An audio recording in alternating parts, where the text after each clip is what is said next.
الحمد لله رب العالمين والصلاة والسلام على سيد الأنبياء محمد وعلى آله وصحبه أجمعين.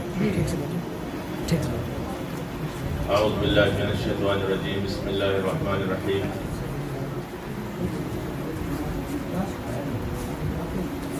لا أبرح حتى أبلغ مجمع البحرين أو أمضي حقبا. وقال النبي صلى الله عليه وسلم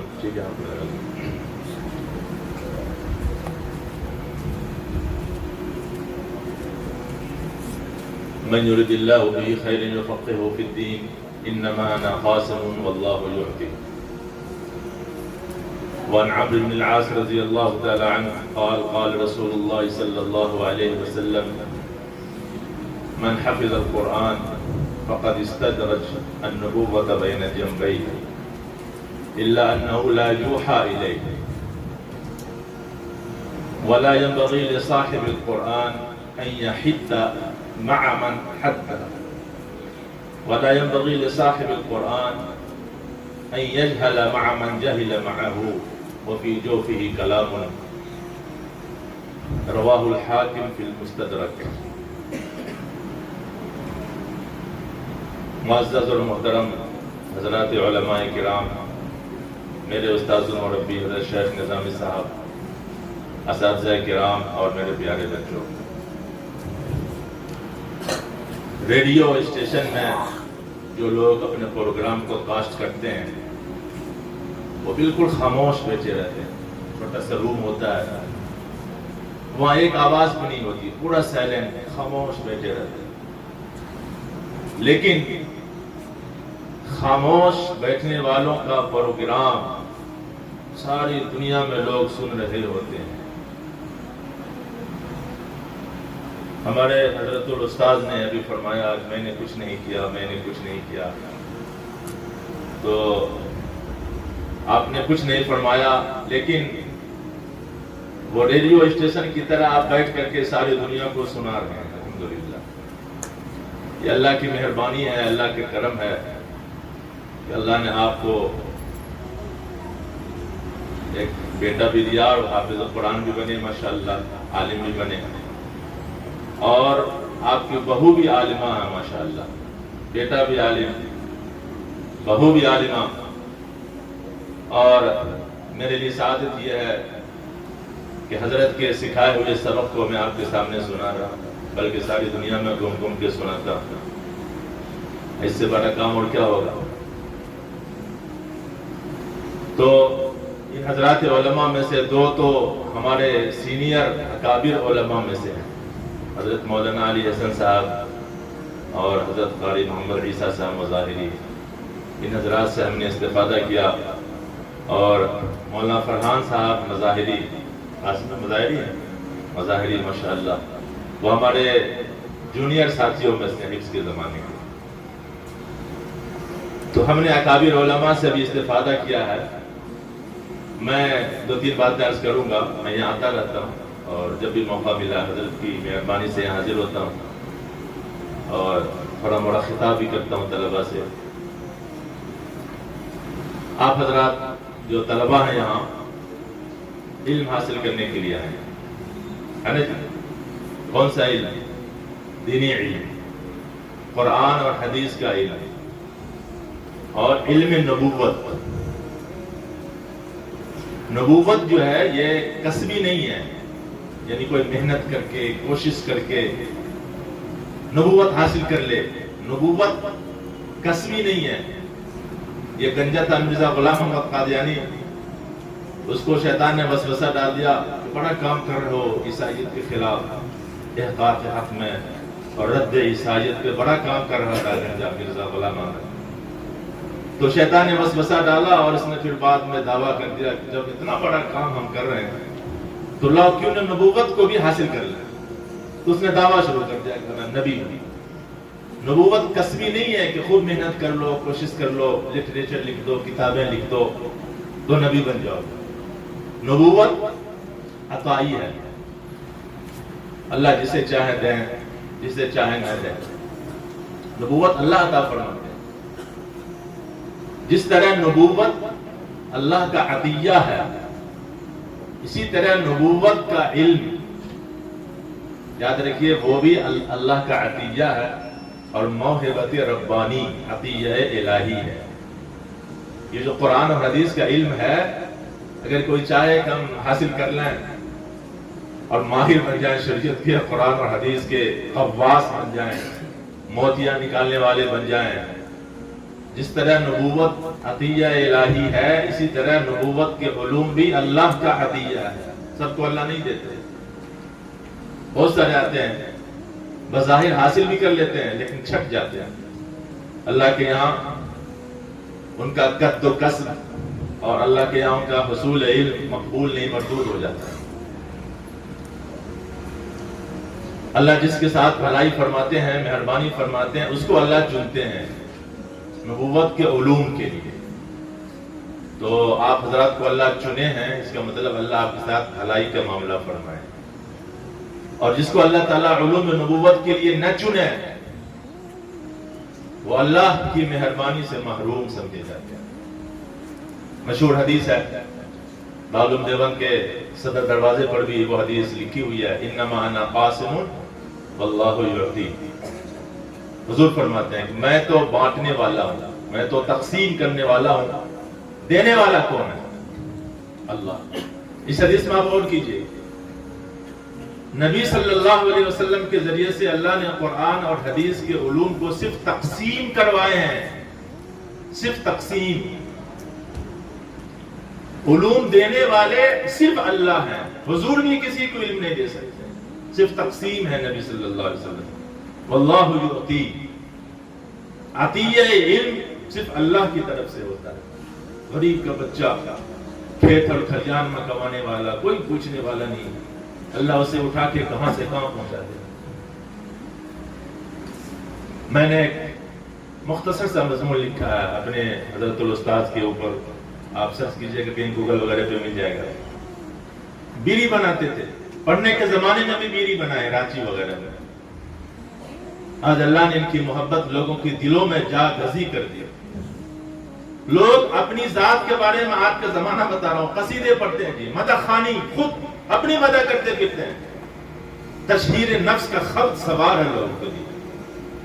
پھر بھی سامنے تو لوگ تعریف کر دیں گے ایسے لوگوں کی، لیکن پیچھے جو ہے تنفر کے جذبات امڑتے ہیں۔ کتنی غربت میں پڑھ کر کے، پڑھنے کی زمانے، طالب علمی کے زمانے میں بیڑی بنا کے بیچنا، محنت کرنا، یہ قد اور کسب اور یہ محنت اور یہ جانفشانی اور یہ کوشش اور یہ عشق مقصد،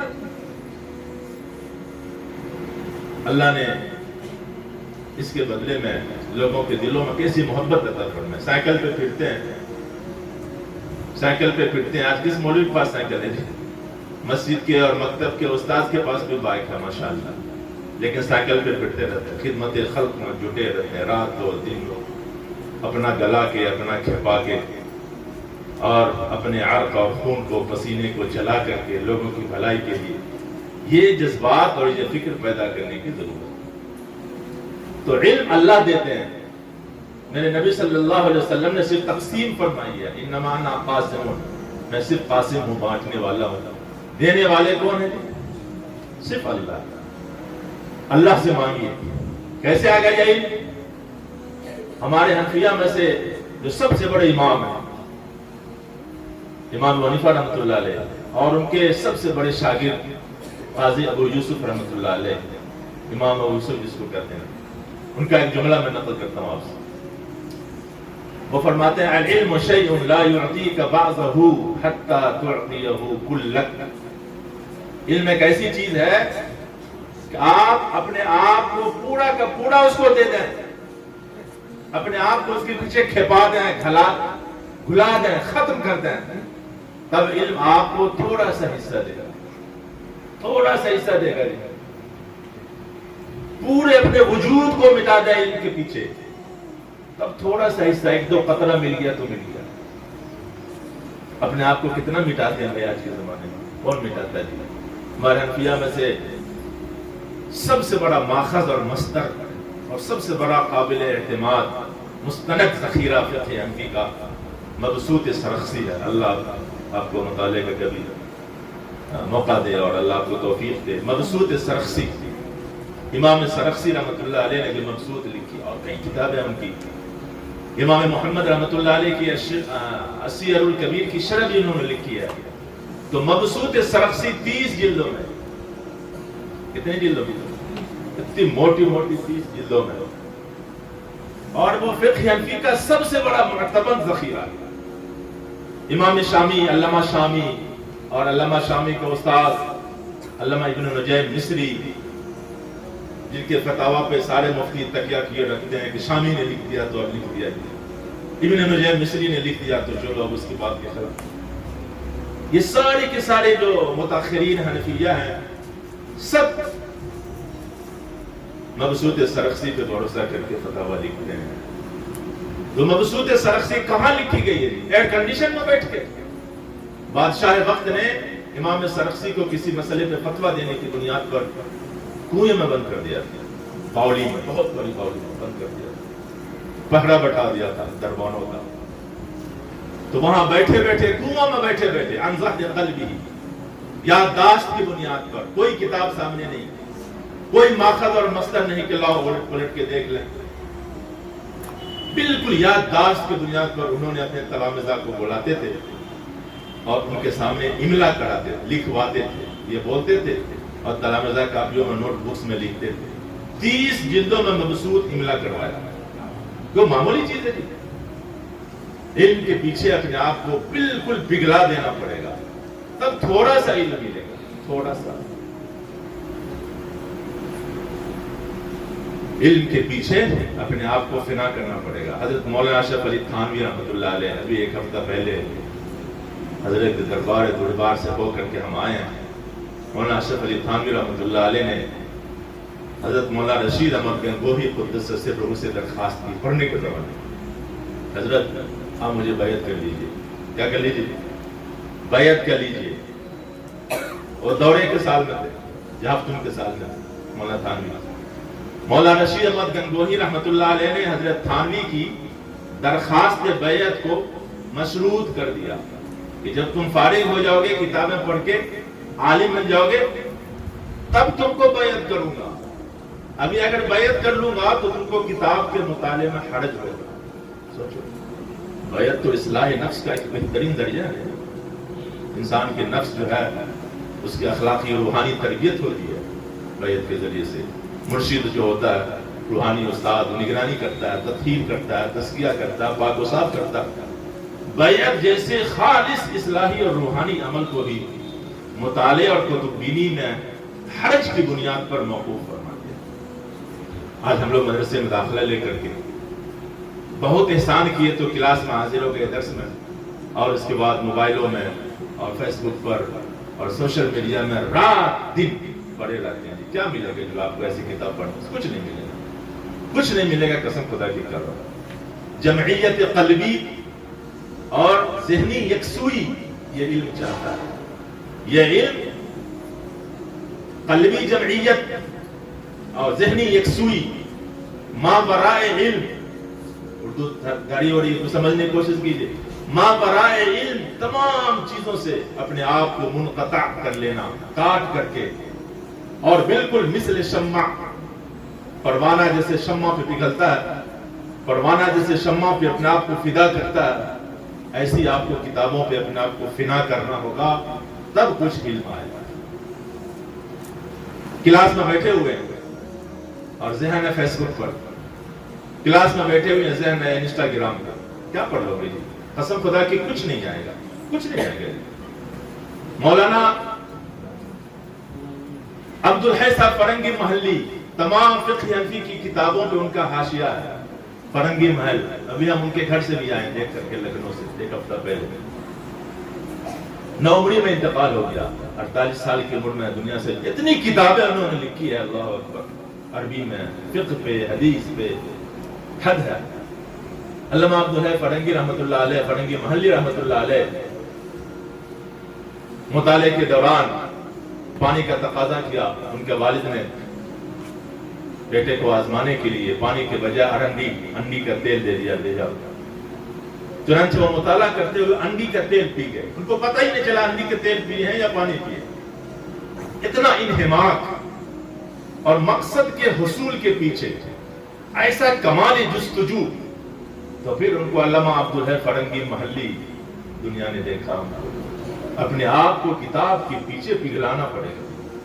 حضرت مولانا مفتی شفیع صاحب دیوبندی رحمت اللہ علیہ، مفتی تقی عثمانی صاحب کے والد، دیوبند کے تھے، ہجرت کر گئے قیام میں پاکستان کے بعد، دیوبند کے تھے، وہاں کے رہائشی تھے، ان کو احاطہ مولسری اور آستانہ شیخ الہند، ان کے استاد حضرت شیخ الہند رحمت اللہ علیہ کے جو گھر تھا آستانہ، صرف 2 جگہ سے وہ واقف تھے، آستانہ شیخ الہند جانتے تھے اور احاطہ مولسری کا راستہ جانتے تھے، باقی دیوبند کے کسی گلی سے وہ واقف نہیں۔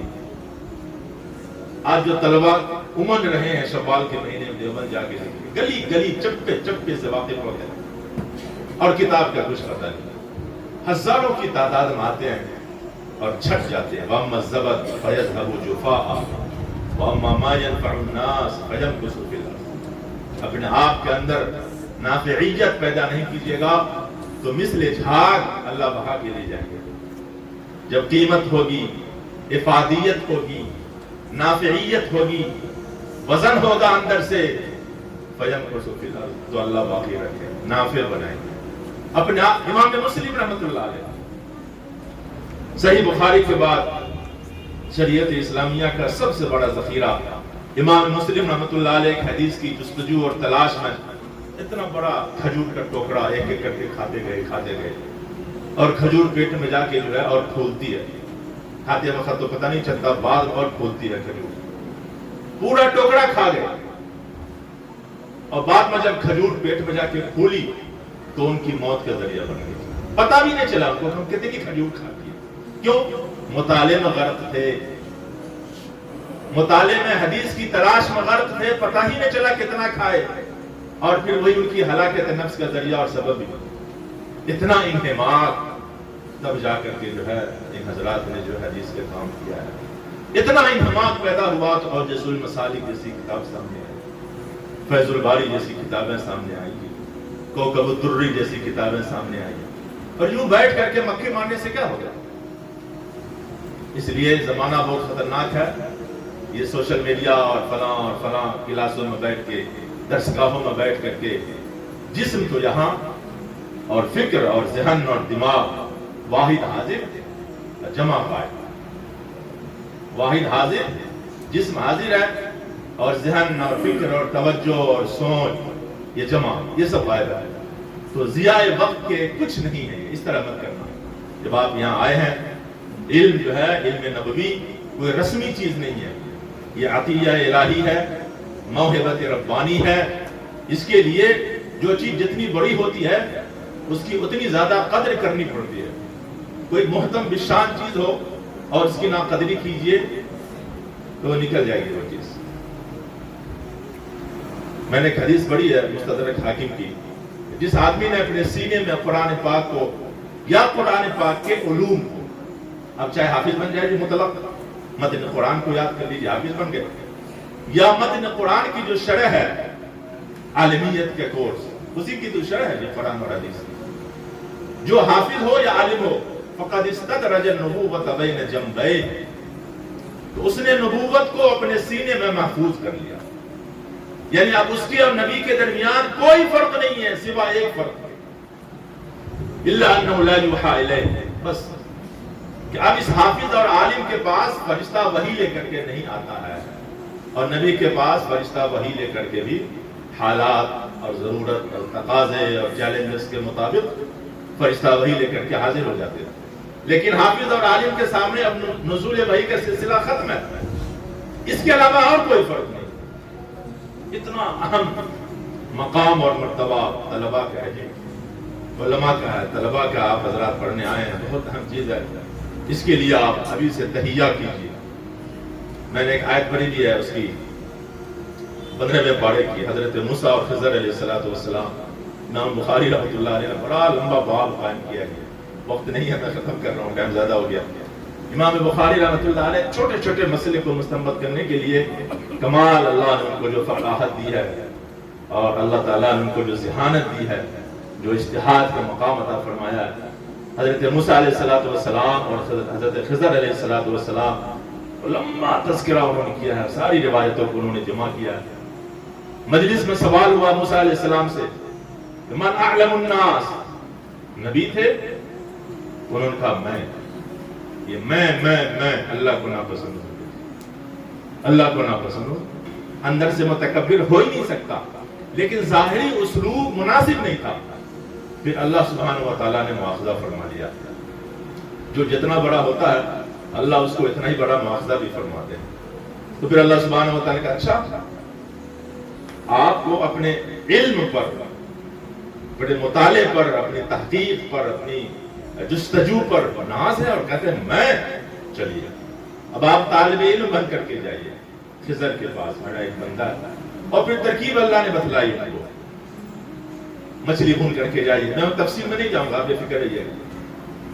ایک مقام پہ پہنچے، کھانا کھانے بیٹھے، اور اتفاق سے مچھلی جو ہے وہ پھر زندہ ہو کر کے پانی میں جو ہے سرنگ بنا کر کے غائب ہو گئی۔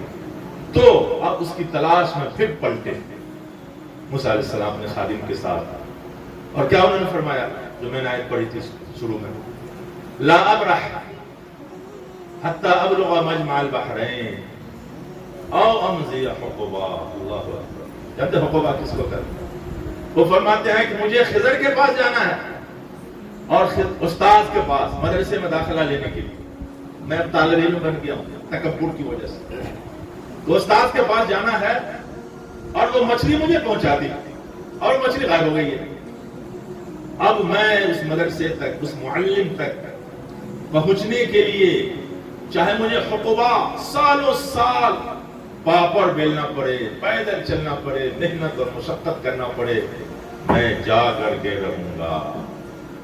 یہ ہے، دیکھو امام بخاری نے اس سے ثابت کیا ہے کہ طالب علم کو تہیہ کرنا پڑے گا کہ مجھے حصول علم کی راہ میں چاہے جتنی رکاوٹیں آئیں، جتنی مشقتیں آئیں، مجھے اس کو سر کرنا پڑے گا۔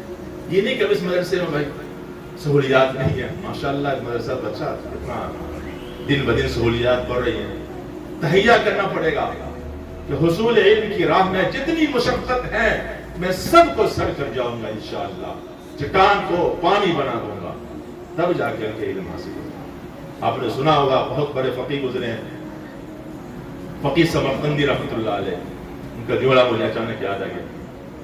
حضرت فقیہ سمرقندی رحمۃ اللہ علیہ وہ لکھتے ہیں کہ من اراد العلم خرب دکانا، من اراد العلم عطل دکانا وخرب بستانا وحجر اخوانا ومات اقرب اہلہ فلم یشہد جنازتہ۔ اسی طرح انہوں نے جملہ کہا، میں یادداشت اس کی بنیاد پہ پڑھ رہا ہوں کہ جو آدمی علم حاصل کرنا چاہے اس کو اپنے سارے دکان کو معطل کرنا پڑے گا، مجلسوں کو، دوست اور احباب کی جو مجلسیں جمتی ہیں سب کو چھوڑ کے جانا پڑے گا۔ وخرب بستانا، باغ اور باغیچے کو بھی چھوڑنا پڑے گا۔ وحجر اخوانا، اور اپنے سارے رشتہ داروں کو بھی چھوڑنا پڑے گا۔ حضرت شاہ عبد القادر صاحب رائے پوری، ابھی ہم ان کی خانقاہ سے ہو کر کے آئے ہیں ایک ہفتہ پہلے، ابھی تذکرہ بھی آیا تھا ان کا سامنے میں۔ شاہ عبد القادر صاحب، چھوٹے حضرت جی ان کو کہتے ہیں، شاہ عبد الرحیم صاحب بڑے تھے، ان کے بھتیجے نواسہ تھے شاہ عبد القادر صاحب رائے پوری۔ پاکستان بننے کے بعد وہ وہاں ہجرت کر گئے، پاکستان چلے گئے، وہ یہاں نہیں ہے۔ شاہ عبد القادر صاحب رائے پوری رحمۃ اللہ علیہ طالب علمی کے زمانے میں، دیکھو حجر اخوانا کیا ہوتا ہے، ایک بہت بڑا گھڑا، مٹی کا گھڑا لائے، اور گھر سے جتنے خطوط اور جتنے کارڈ اور لیٹرز آتے تھے اس کو پڑھتے بھی نہیں تھے، اٹھا کے سب گھڑا میں جمع کرتے چلے جاتے تھے۔ ارے 2 سطر کارڈ، جو کارڈ ملتا تھا 15 پیسے میں، 2-3 سطر اس پہ لکھنا ہوتا تھا، یعنی پڑھنے کے زمانے میں 2-3 سطر کا کارڈ کا جواب لکھنا بھی گوارا نہیں۔ جب پڑھ کے فارغ ہوئے تب گھڑا کھول کر کے کئی سالوں کے خطوط پڑھ رہے ہیں، تو کبھی ہنس رہے ہیں، تو کبھی رو رہے ہیں، کبھی نانی مر گئی، تو کبھی دادی مر گئی، تو کبھی فلاں رشتہ دار کے یہاں بچے کا تولد ہو گیا، کبھی مسرت آمیز خبر ہے، تو کبھی صاعقہ عصر حزن و ملال ہے۔